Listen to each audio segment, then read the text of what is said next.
becoming a responsible government. I think people are more tuned, trying to work through issues and trying to get a solution for a problem rather than just saying, can't do that. And you hear that often from government. But I think people are becoming more tuned to trying to work with you in government. Thank you. Anyone else? Okay, yes ma'am. I'm Anisha. There's been talk of a state budget deficit next year, maybe anywhere near $300 million to $1 billion. Why is that range so wide, and where do you think the budget shortfall will end up? No, I'm not thinking. This year we had a situation where we had a $700 million shortfall. That was a result of the economic conditions that we're currently in. That's because of the loss of jobs. When people aren't working, they're not paying taxes. And the only way the government has a way of operating is the revenue you get from taxes. And we've had, I can't tell you the exact number, it seems like maybe probably 250,000 people in the last 2 to 3 years have been put out of work. And that's quite a sum. That was a result of the poor economy that we found ourselves in, the result of some of the banking issues that I'm not talking about our local banks, I'm thinking of the New York banks, the people up there that decided they would loan money kind of haphazardly, and it just mushed it into an awful fiasco. And a lot of banks have gone under as a result of it. I think that we're coming out of that situation, but unless we can create jobs in the state, we're still going to be behind the 8 ball. And jobs we're going to have to create are not going to be textile jobs. They're going to have to be high-tech jobs. And therefore, we have got to make sure we have an educated workforce to attract this industry in. We get a bad rap in South Carolina because we're very, very low according to some standards. Those standards are inaccurate because we test a different way. I think our educational system in South Carolina is very high, but the national perception is that we're all a bunch of dummies down here, and that's not true, because I know that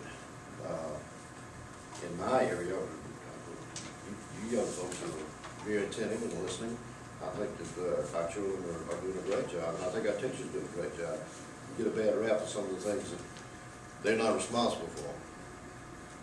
Does that answer your question? Anybody else? Yes, ma'am. Hey, I'm Catherine.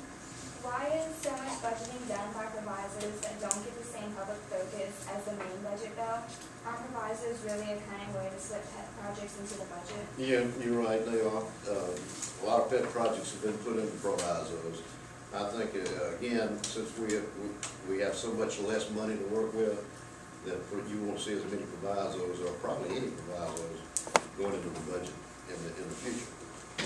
It is a way for people certain legislators to be able to slip something into their area.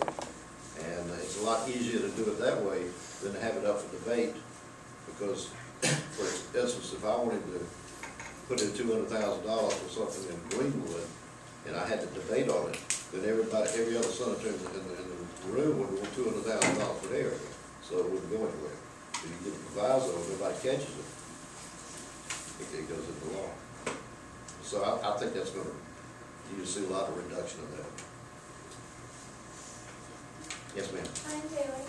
Since job creation and enhanced economic power are critical for the citizens of the state, including the poor, why does our state spend so much money and energy on programs for poverty maintenance, such as welfare and subsidies and Medicaid? Well, I think in our state, we are caring people. And, people get in trouble, they can't make it on their own. And I think that we try to help. Sometimes it gets completely out of hand, where the system is abused. It's not created to be abused, it's there for a helping hand. But unfortunately, we have people in the Unified Net in all life that will abuse a program or a system. and it makes it bad for everyone. But I think that we need to try to help folks as much as we can. Those of us that are more fortunate that do pay taxes, then I don't mind some of that tax money going to help other people. Anyone else? Yes, ma'am. I'm Hannah Jane. To what do you attribute Governor Haley's early success with legislator like flexibility to negotiate medical provider reimbursements supported in the Senate? I think that one of the things she has done is to reach out to the legislature. Our prior governor did not entertain that ability, or he didn't reach out to the legislature. That was a problem that he had. I think that he was a smart man, but he also knew that he was a smart man, and he may have thought he was smarter than everybody else. Don't think he did a very good job, but I think she's trying real hard. Time will tell. It's a new session. Yes, sir. In keeping with our class interests in civil discourse, explain what current legislative initiative you dislike the most and what it most was a reasonable case that its supporters used to defend it. I'm asking you walking their shoes for me. Ask me that again. I didn't know.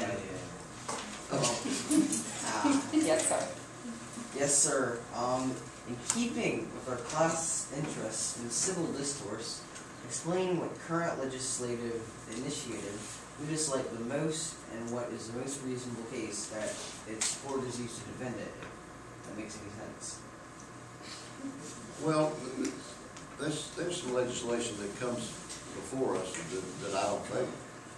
I can't give an example off the top of my head.